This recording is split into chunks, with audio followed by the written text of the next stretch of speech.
Kile ambacho kile ambacho unakusudia kukifanya siku zote katika maisha ni kwamba unakuwa tayari unatangaza vita na shetani. Na kwa nini unatangaza vita na shetani? Kwa sababu wewe umeamua kuachana na mambo ya kidunia, basi umeamua kumfuata Yesu. Na kama umeamua kumfuata basi Mwokozi, ni lazima shetani atakushambulia.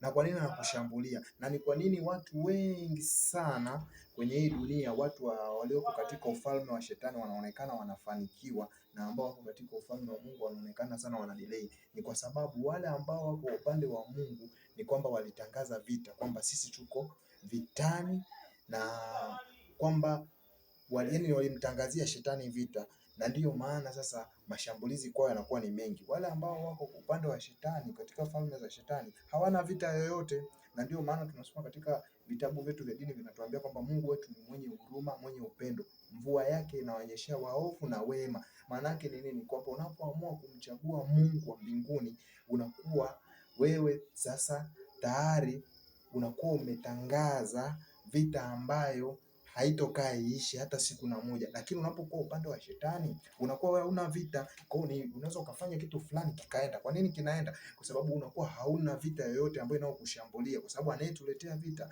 anayetuletea magonjwa, anayetuletea mambo ya ajabu ni shetani. Sasa unapoamua kukaa upande wa shetani, basi wewe unakuwa mtu ambaye haupatwi na hii misukosuko sana ya kiuchumi, na ndio maana unakuta unaendelea tu unaendelea. Kwa nini unaendelea? Kwa sababu anayeleta chokochoko katika uchumi wetu ni shetani, anayeleta magonjwa katika familia yetu ni shetani. Sasa wewe umesha kuwa miliki ya shetani.